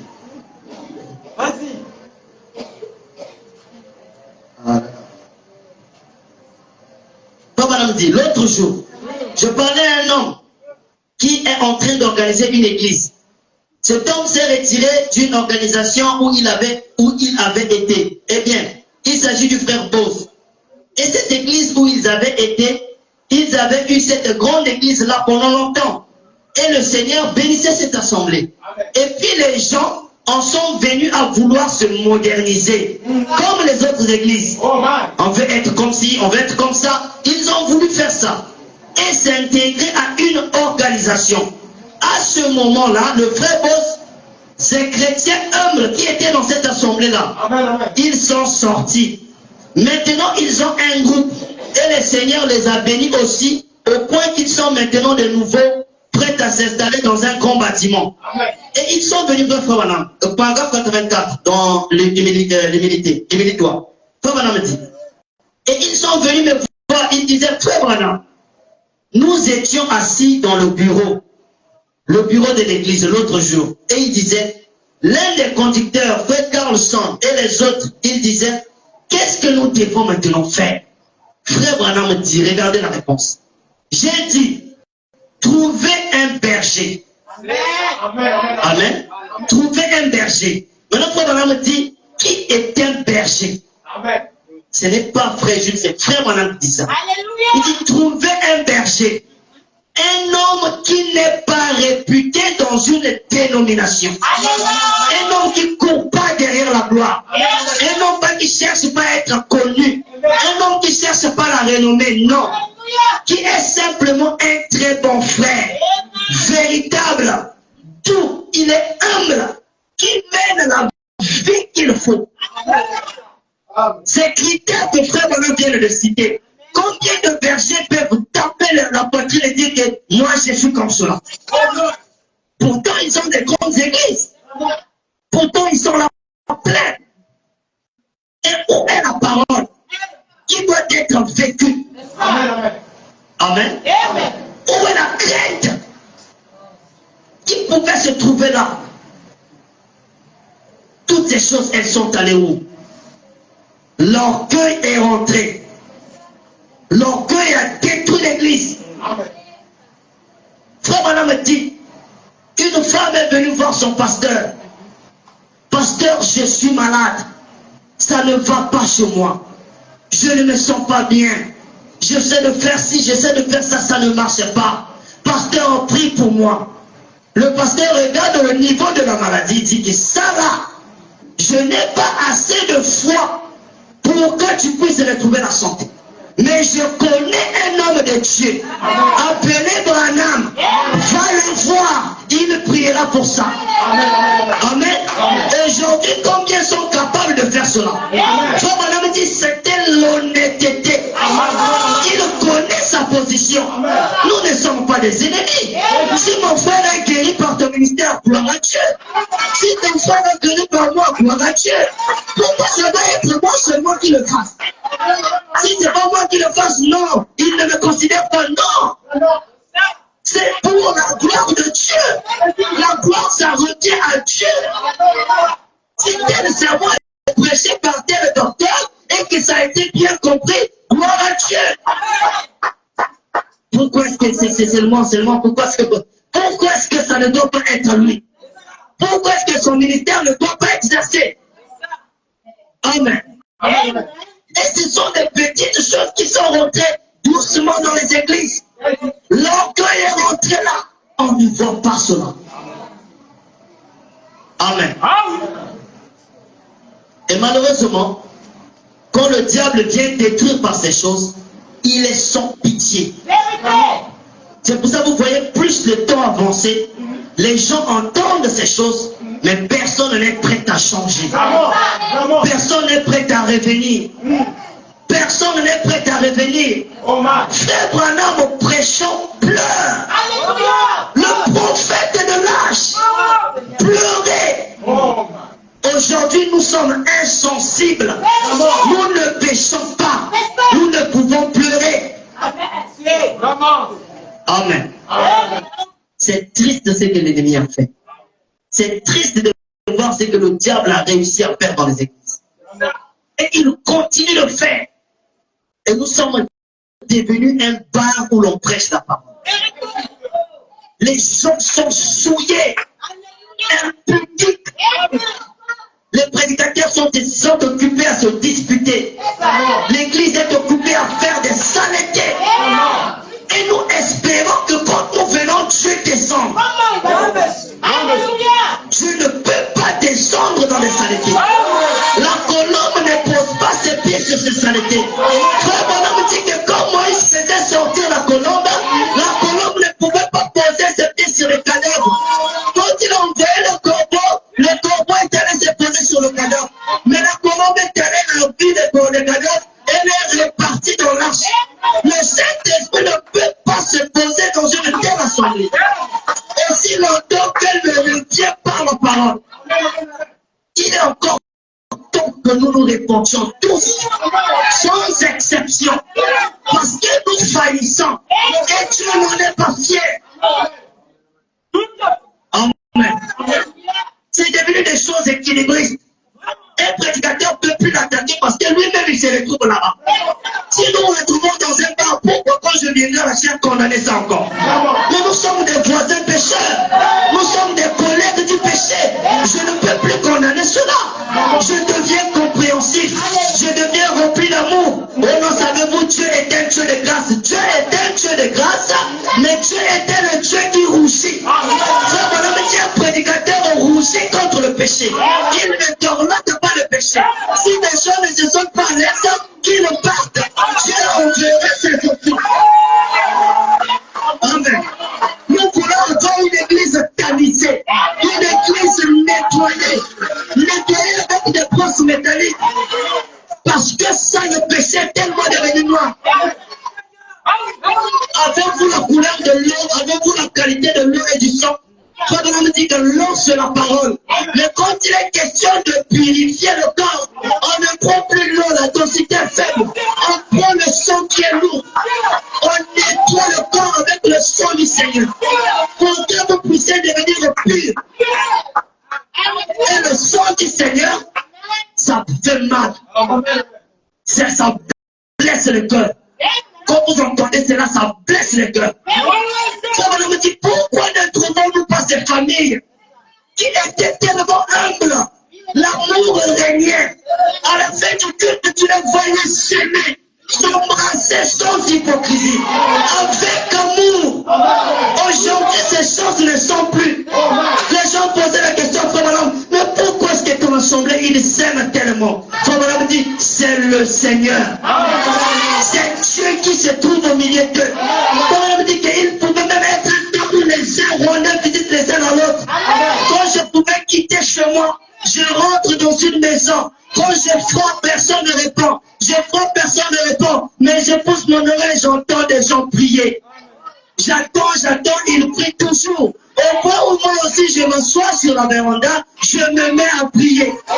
Ça, c'était le christianisme d'avant. C'est ce qui régnait dans le Pentecôte que le diable l'a retiré. Aujourd'hui, quand nous quittons chez nous, nous allons ailleurs, nous allons aller regarder la télé. Pourquoi nous ne retrouvons plus ces familles autour de la prière, autour d'une écriture? Pourquoi Satan a retiré ces choses du milieu de nous? Il est hors de voir de frères autour de parler de la parole. Pourquoi l'ennemi a enlevé cela? Et nous ne voyons pas. Nous ne voyons plus ces choses. Il est rentré même dans le foyer en train de détruire. Amen. C'est l'orgueil. C'est pour ça que la Bible dit, si nous ne nous convertissons pas, convertir c'est changer d'état. Si nous ne quittons pas l'état dans lequel nous sommes pour aller à l'état des enfants, le royaume des cieux nous est fermé. La Bible n'a pas dit ceux qui sont dans le message, ceux qui sont dans les églises du message, ceux qui sont ceci. La Bible a dit, si vous ne vous convertissez et devenez comme ces petits enfants, l'église, le royaume des cieux vous est fermé. Tu es pasteur, tu es prédicateur, tu es un bien-aimé frère, le royaume des cieux t'est fermé. Pourquoi nous perdons encore le temps? Ça ne va pas, mais tu dors. Tu vis mal, mais tu dors. Ton cœur se sent à l'aise. Pourquoi l'ennemi peut nous séduire à ce point. Oh my. Le christianisme qu'on parle, ça n'existe presque plus. Tout à fait. Mais nous continuons de crier haut et fort, je suis chrétien. Tu sais bien que tu ne pries jamais. Tu sais bien que tu ne médites jamais. C'est quelque chose que tu fais sont très rares. Tout à fait. Amen. Amen. Et nous voulons prêcher les mystères. Nous voulons sauter dans les seaux. Nous voulons faire ceci. J'aime ces choses. Mais si les choses viennent se poser sur une église qui n'a pas encore compris que Dieu l'a placée au centre des anges, cette église-là devient séduite. Amen. Parce qu'elle continue de croire qu'elle se trouve au centre. Mais c'est plus qu'elle ne marche plus avec Dieu. Quand Dieu marchait avec les 4 anges, l'église était au centre. Elle marchait avec Dieu. Comment elle se trouvait dans la gloire de la Shekinah. Et si vous continuez de croire cela, vivant mal, vous êtes séduits. Parce que vous ne vous trouvez plus à l'intérieur de ces anges, mais vous êtes à l'extérieur. Et c'est ce qui est en train de détruire l'assemblée aujourd'hui. Amen. Amen. C'est pitoyable de constater ces choses. Comme on a dit que cet esprit d'orgueil, c'est ça qui accroît Satan. Il ne pouvait pas accepter que quelqu'un puisse le dépasser. Il ne pouvait pas accepter qu'il soit plus petit que l'autre. Si je suis le petit frère et qu'il y a des anciens devant, et que si, en tant que petit frère, je peux contribuer en un petit point, et que les anciens peuvent contribuer en 100 points, du moment que j'ai contribué, ma joie, elle est parfaite. Je ne voudrais pas contribuer en 100 parce que j'en suis incapable. Dieu nous a donné des grâces différentes. Je ne peux pas vouloir faire ce que l'autre a fait. Je ne peux pas vouloir être à la place de l'autre. Je dois l'aimer, le respecter. Et c'est ça le secret de l'élévation. C'est quand vous vous abaissez que Dieu va vous faire monter. Et si vous voulez vous faire monter par vous-même, Dieu vous rabaissera. Amen. Satan a vu l'église. Il a dit, je ne vais pas laisser l'église comme ça. Je dois monter au-dessus des étoiles de Dieu. Moi, je dois prendre leur place. Et eux, ils doivent descendre. Quand il finit de détruire les pasteurs, il finit de détruire les prédicateurs, il retire la sainteté des prédicateurs, il rentre dans le peuple. C'est là vous voyez la jalousie entre dans l'église de Dieu. La haine entre dans l'église de Dieu. Il va loin. Ils sont même capables de prendre du poison, mettre dans la boisson d'un fils de Dieu. Ces choses qui sont rentrées dans l'église, pensez-vous que c'est l'œuvre de Dieu? C'est l'ennemi qui voulait tuer au ciel. C'est lui qui est en train de faire la même chose. Pourquoi? Mais il a la révélation. Il sait que vous êtes le peuple que Dieu a chéri. Lui connaît votre histoire. Il sait qui vous êtes. Vous êtes les seuls qui ignorez ce que vous êtes. Vous êtes les seuls à ne pas connaître votre position. C'est pour ça que le diable est en train de s'amuser avec vous. S'amuser avec vos âmes. Il vous a gardé esclave du péché. Une haine qui peut te ranger contre ton frère pendant longtemps. Bien-aimé frère, écoute-moi, je ne peux jamais le pardonner. Oh my. Moi, je ne peux jamais. Eux-mêmes, ils me connaissent. Que quand j'arrive, moi, je lui avais bien dit qu'ils arrêtent de me faire ça. Parce que moi, quand je prends mes décisions, même le pasteur ne peut plus me changer les choses. Mais c'est démoniaque. Tu n'es pas un chrétien. Peut-être que c'est le cas, mais tu es possédé. Le diable t'a possédé, tu ne vois pas. Comment tu peux quitter de l'extérieur? Tu viens dans l'église, toi t'assumes que les prédicateurs là, tous je dois leur faire tomber. Et ça c'est l'ennemi au milieu du peuple de Dieu. Les gens ne le savent pas. L'église sans prière, qui peut détecter? Les temps sont morts. L'église morte. Prédicateur mort. L'ennemi est devenu voisin. Il est même rapproché de la chair. Personne ne peut savoir que c'est le diable. Le même Gazam, personne n'est capable de le voir. Quand Judas était là, les apôtres incapables de le voir. Que Judas était au milieu d'eux. Leur maître était vendu par un bien-aimé frère. Amen. Ils ne pouvaient pas savoir. Un frère dans l'église, quand il est là, il va ailleurs. C'est lui qui parle en mal. C'est lui qui vend maintenant les prédicateurs. Nous, dans notre église, je pense que ils sont comme ça, ils sont comme ça, ils sont comme ça, ils sont comme ça. Donc, il faut qu'on fasse seulement eux. C'est démoniaque. Injuste. Et ça se trouve dans les églises du message. Cet orgueil satanique, c'est ça qui est rentré dans les églises et a détruit les gens. Les gens que tu vas colporter dehors, ils viennent te prêcher. Si tu penses qu'est-ce que ça pourra faire pour toi, tu ne l'aimes pas. Comment est-ce que tu seras changé? Quand la parole est prêchée, tu es indifférent. Comment est-ce que tu seras changé? Quand les vérités sont données, comment est-ce que tu seras changé? Comme on dit, nous ne disons pas Amen parce que c'est un pasteur qui prêche, mais nous disons Amen à la parole. À chaque vérité qui sortira. C'est ça que vous faites dire Amen. Ce n'est pas l'identité de la personne. Même s'il est aveugle, même s'il ne parle pas bien français, s'il prêche la parole, ce sont les amens qui sortiront. Parce que c'est ça qui vous bénit. Amen. Nous sommes devenus sélectifs, très sélectifs, des orgueilleux. Les intellectuels, ils vont prendre celui qui a des diplômes. Les sœurs qui ont beaucoup de problèmes, ils vont prendre le pasteur, le frère prédicateur qui a souvent un cœur d'amour. Le frère qui crie contre le péché, non, il ne les aime pas. Pourtant, il vit mal, il vit bien mal.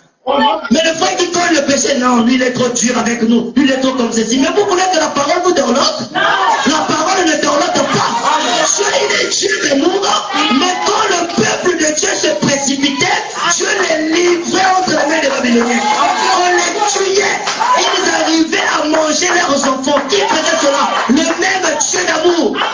Il dit, si vous faites un bon choix, vous revenez à la parole, moi l'Éternel, je vous accueillerai.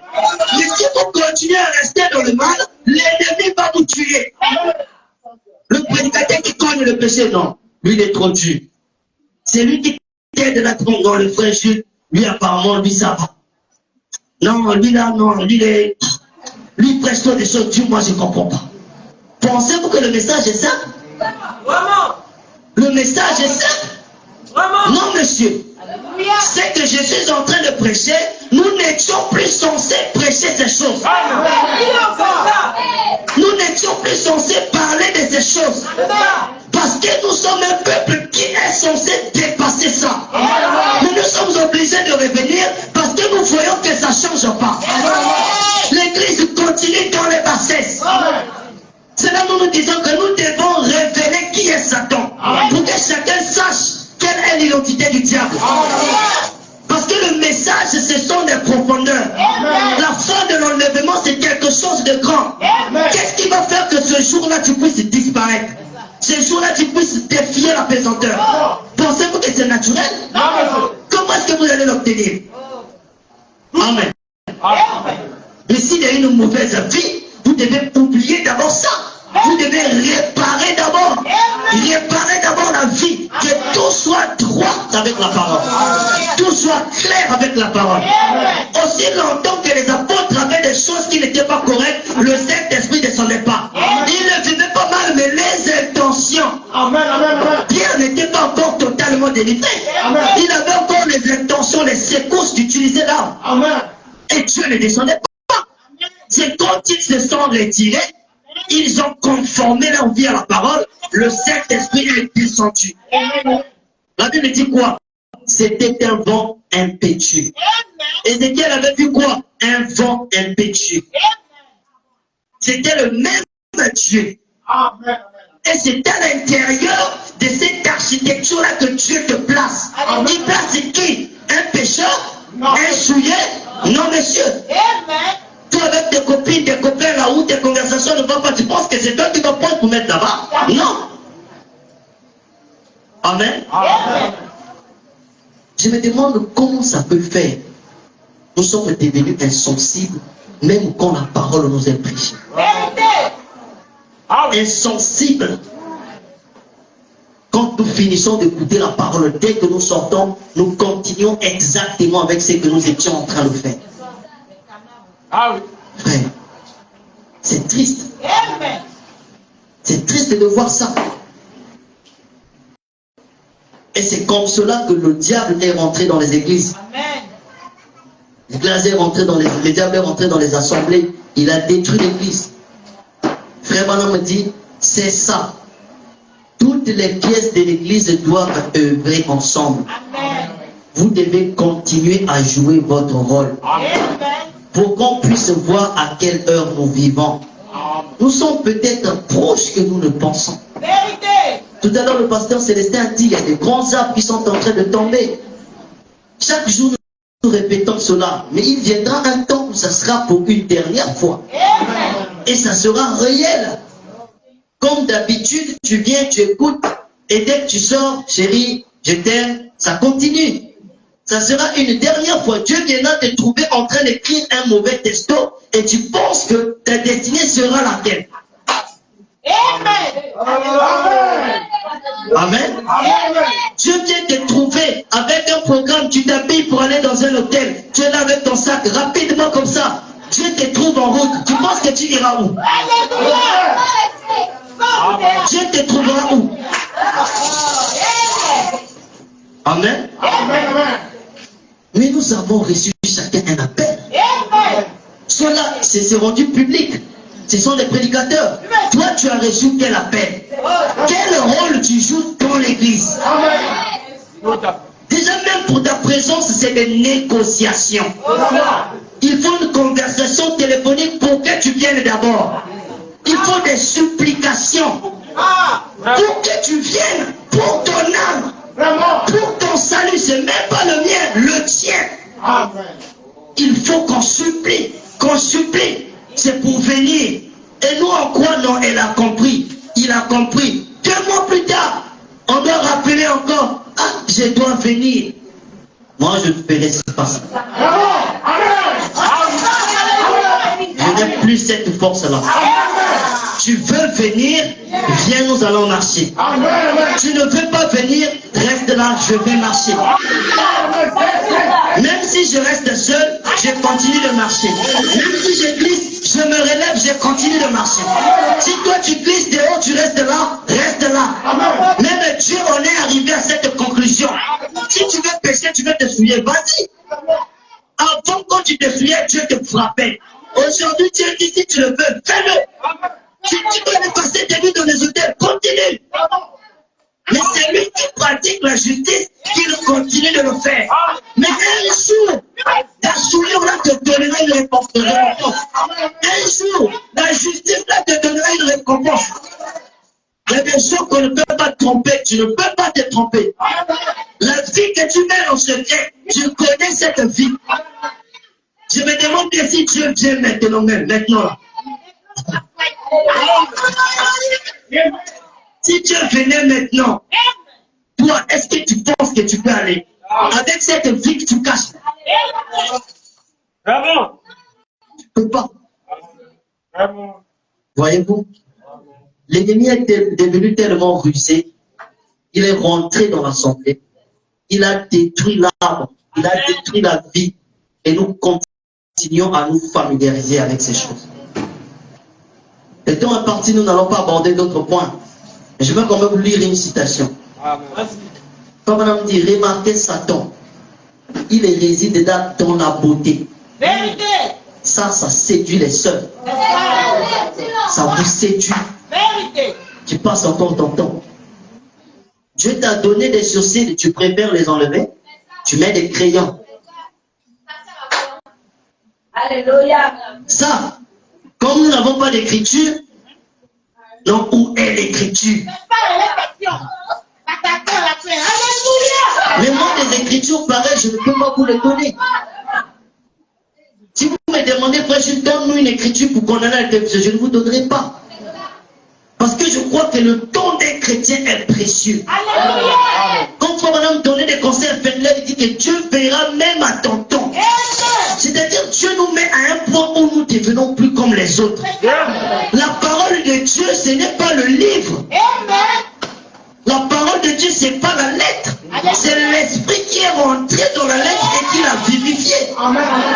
Ça ne vous est jamais arrivé de voir que quelque chose vient, ton esprit te dit que c'est mal, mais tu n'as jamais lu ça.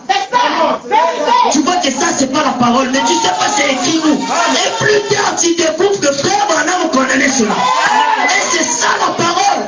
C'est l'esprit qui vous fait vivre la parole, même si vous ne l'avez pas encore lu. Et si vous êtes encore au point où pour vivre la parole, vous devez lire, c'est que vous êtes perdu. Parce que ce message est écrit entre les lignes. C'est pas révélation. Comme on me dit dans 1 sur 1 million, ne prenez pas ce que je dis, mais prenez ce que j'ai voulu dire. Qu'est-ce qui va te permettre de comprendre ce que le prophète a voulu dire? C'est l'auteur de la pensée qui se trouvait dans le prophète. Ton prophète te donne son opinion. Ah, moi je pense que ce n'est pas une bonne chose. Fais attention. Il ne faut pas t'amuser avec ça. Tu passes ton temps à faire ça. À faire ça. Tu as gagné quoi?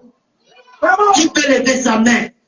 Nous avons été dans le monde. Qui a gagné quelque chose de bon avec ça? Personne. Maintenant, pourquoi nous nous trompons? Ça nous a fait du mal et nous rentrons dans la parole. Nous continuons à défendre ce qui est mal. Aujourd'hui, le diable ne se cache plus. Il appelle ça fossile. Fossile. Amen. Vous connaissez les noms. Il y a fossile, il y a faux partout. Amen.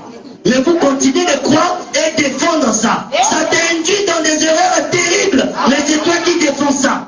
Tu continues de défendre ça avec toute ton énergie. Pourtant, c'est ça qui a détruit ta vie.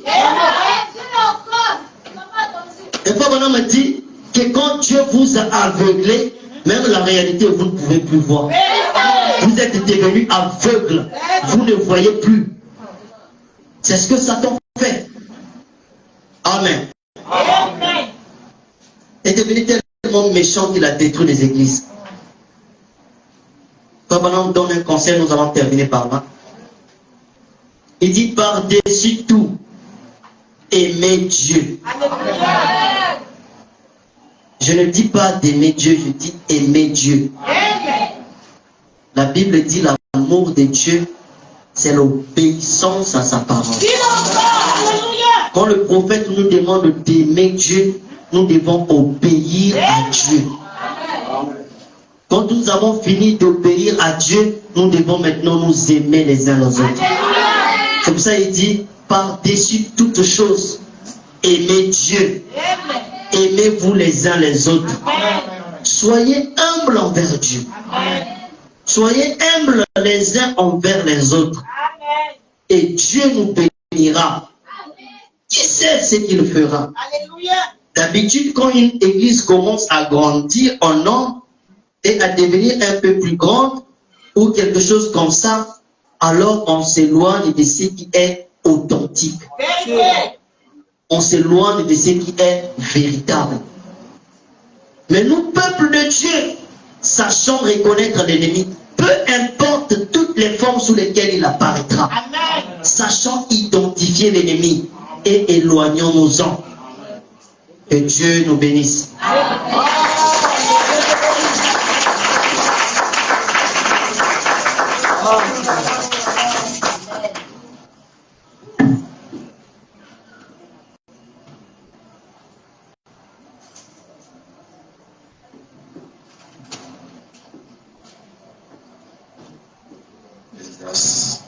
Qui a aimé la prédication de Jésus ce matin?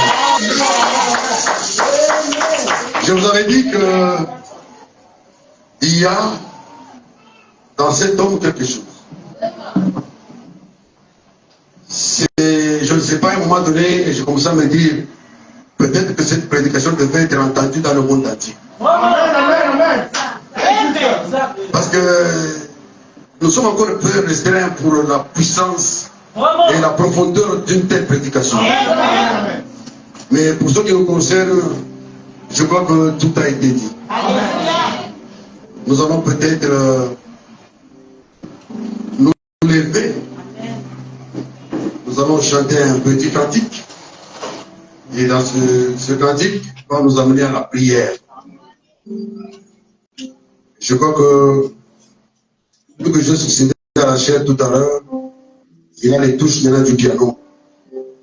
Et Je souhaiterais qu'il nous chante en sourdine, alors que les mots vont suivre le cantique Brise-moi.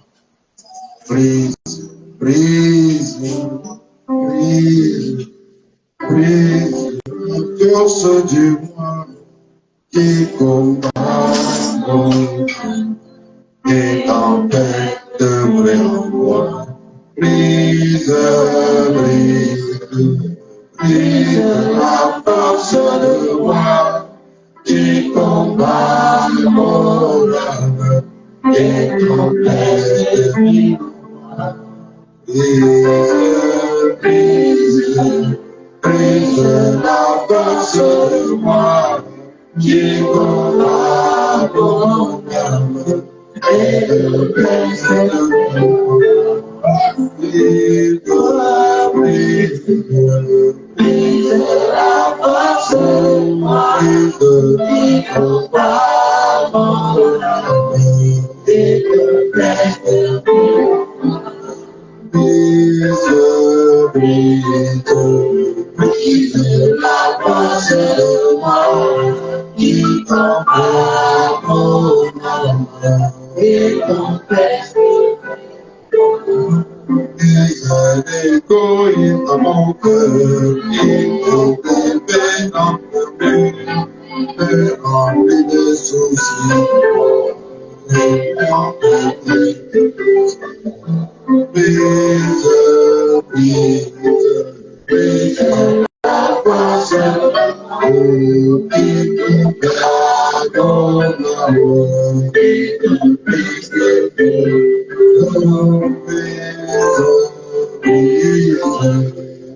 la force du Seigneur Jésus-Christ. Il n'y a que toi qui peux briser ses corps et ses cœurs. Toi seul peux briser. Avançons, avançons. Demandez au Seigneur de briser notre égoïsme. Qu'il brise tout ce que nous avons dit contraire. Que le Dieu Tout-Puissant brise ce que nous fait. Oh Seigneur.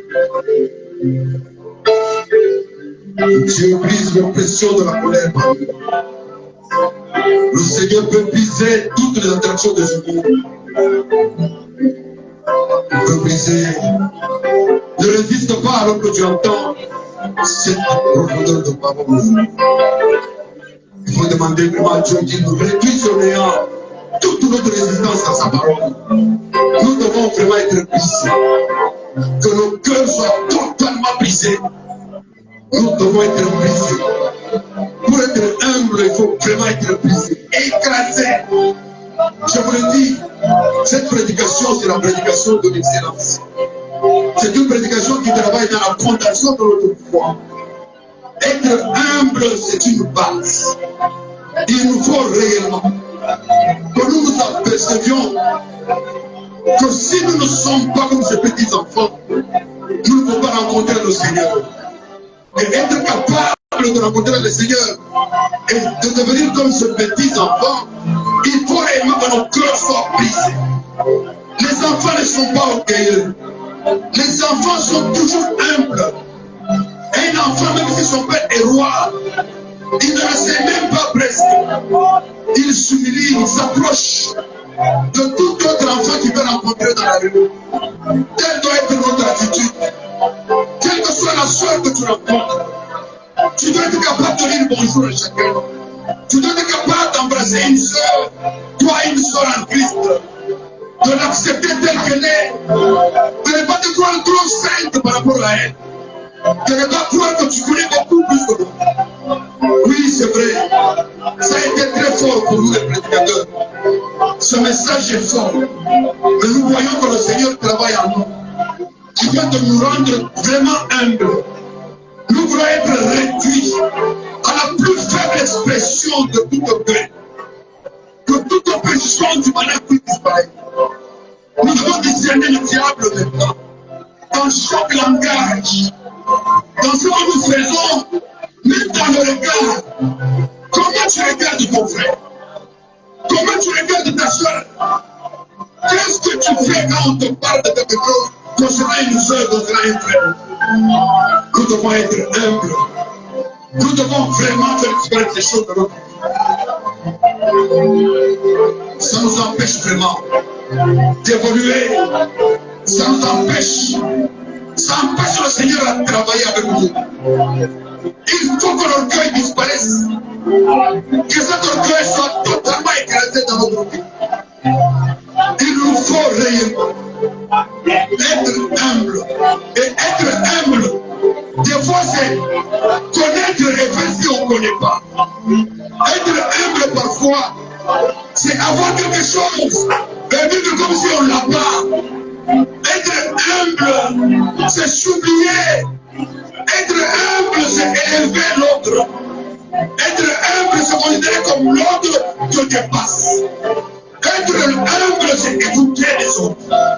Être humble, c'est soutenir les frères, soutenir les soeurs, nous soutenir mutuellement. Être humble, c'est fermer nos oreilles aux critiques que les autres nous amènent, aux balivernes. Être humble, c'est donner à Dieu le premier plan. Être humble, c'est reconnaître que sans Dieu, tu ne peux rien faire. Être humble, c'est s'avancer tous les jours à l'église, s'attacher au regard de l'église. Être humble, c'est louer Dieu avec ferveur. Être humble, ce n'est pas chanter de manière orgueilleuse. Être humble, c'est transpirer en adorant. Être humble, c'est oublier qui on est quand on est devant Dieu. Être humble, c'est ça. Être humble, c'est reconnaître qu'il y a quelque chose dans mon frère que moi je n'ai pas. Sans mon frère, je ne peux pas évoluer. Sans ma soeur, je ne peux pas bouger. Être humble, c'est croire que l'autre est utile dans ma vie. Être humble, c'est accepter que l'autre peut me dépasser. Être humble, c'est reconnaître qu'on n'a pas tout, qu'une autre partie de Dieu peut être révélée dans mon frère, dans ma soeur. C'est ça l'humilité.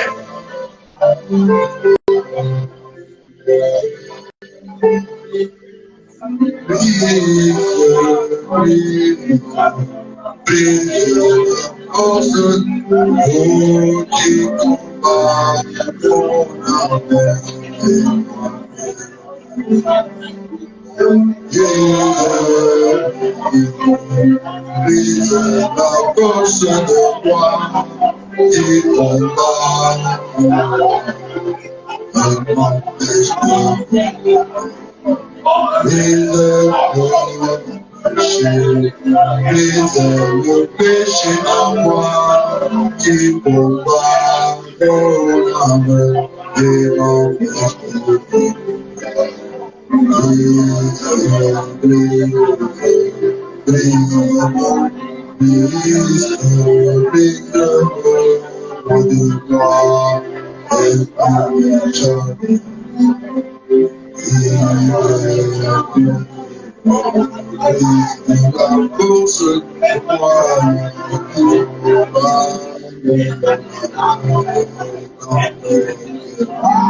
Oui, oh, tu me connais. Est-ce que tu me connais? Toi, tu veux te comparer à moi. Toi, tu es à toi-même. Tu es né de quelle famille? Est-ce que ton père peut égaler à mon père? Est-ce que chez vous, vous avez ça? Est-ce que toi, ton téléphone dépasse mon téléphone? Brise ces choses, Seigneur. Brise en nous son caractère. Brise et forme-nous un caractère, mon bon père. Brise ces choses. Brise l'orgueil. Brise en nous, oh Dieu. Brise ces choses. Nous voulons simplement marcher selon ta parole, Seigneur.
Oh, brise la fornication, oh, brise toute fausse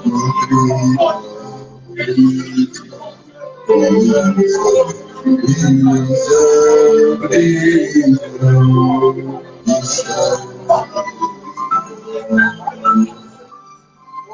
nous invitons le Seigneur de Dieu aujourd'hui afin qu'il vienne prier pour la parole. Et soyons silencieux pendant qu'il va prier.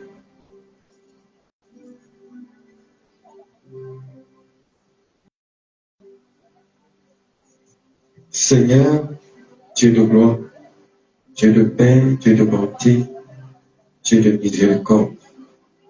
Seigneur, ce matin, nous te disons merci pour tout ce que tu as fait et pour tout ce que tu ne cesses de faire pour nous. Il n'y a que toi, Seigneur, qui peux parler ainsi à tes fils bien-aimés, Seigneur. Tout ça, Seigneur, c'est la preuve que tu nous aimes, Seigneur.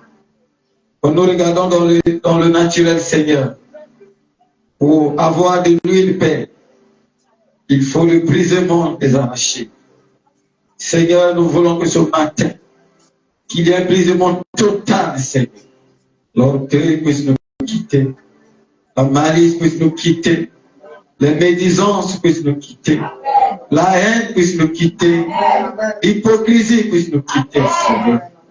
Père, nous voulons que cette Église soit conduite par toi. Seigneur, que le Saint-Esprit puisse prendre le contrôle de l'Église, que les prédicateurs s'effacent et que toi tu puisses régner, Seigneur. Éternel Dieu, que le moi en nous, les prédicateurs, puisse nous quitter, Seigneur. Oh Dieu, je te dis merci. Tu sais que je devais prêcher, mais Père, il était question que je le prêche, afin que ces choses soient entendues. Et nous disons Amen à cela, Seigneur. Dieu de gloire, bénis mon frère, que toi tu as utilisé pour cette parole ce matin. Et cela puisse apporter en nous la puissance de transformation. Que chacun puisse changer. Que chacun, oh Dieu, ce matin, puisse réfléchir à ses voies. Père, les pharisiens pouvaient dire à Jésus, pourquoi ces gens continuent à manger avec les mains sales? Père, ils voulaient s'attacher aux traditions. Père, il est question d'abandonner tout ce que le monde peut nous présenter. La sueur, la mondanité, la têtudesse, Seigneur, vis-à-vis de la parole. Nous sommes devenus têtus vis-à-vis de ta parole. Nous sommes devenus des gens qui connaissent tout devant ta parole. Alors que Paul a dit, nous connaissons en partie. Seigneur, c'est de l'orgueil, Seigneur. Et pitié de chacun de nous. Père, nous sommes conscients ce matin que nous avions failli.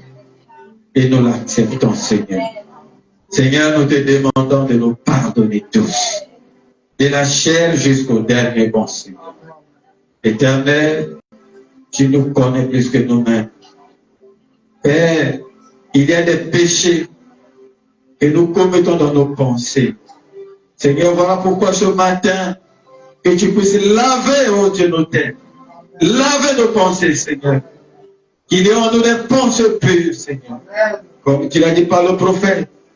Pensez juste et agissez juste. Seigneur, Dieu de gloire, que cela soit notre vie, Seigneur. Que nous soyons la parole vivante, Seigneur. Père, si le monde veut te voir, c'est au travers de nous, Seigneur. Dieu de gloire, c'est pas à cause de la puissance de guérir les malades, mais c'est à cause de notre caractère, Seigneur. Dieu, viens tailler un nouveau caractère en nous, Seigneur, afin que nous puissions changer, que nous puissions accepter les autres, que nous puissions voir que les autres sont plus grands que nous. Oh Dieu de gloire, que nous puissions accepter les dons des autres, Seigneur. Que nous puissions accepter, Seigneur, que sans le frère Gilles, je suis rien. Sans la sœur Elisabeth, je suis rien. Sans maman Thérèse, je suis rien.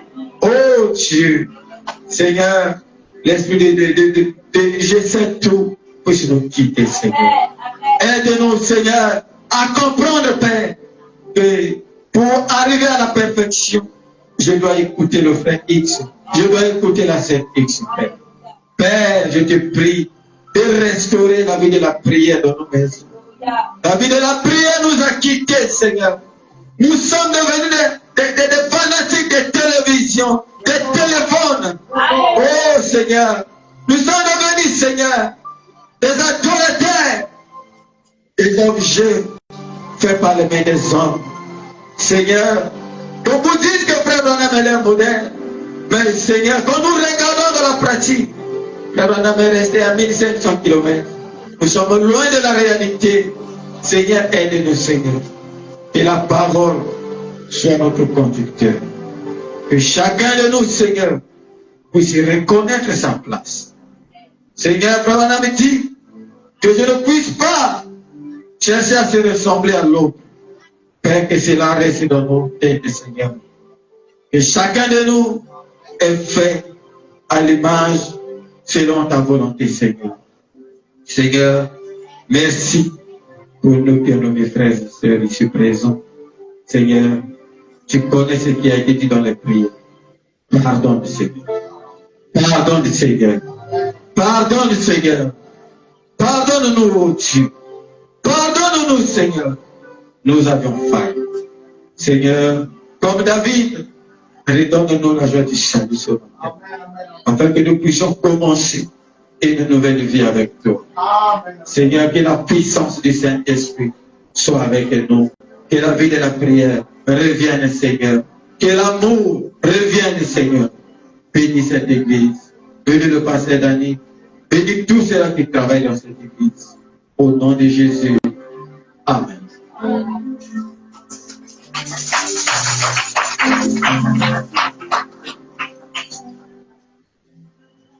Nous allons demander au frère ici de récupérer le panier des offrandes afin de passer au second service, qui est celui de la récolte des dîmes et des offrandes. S'il y a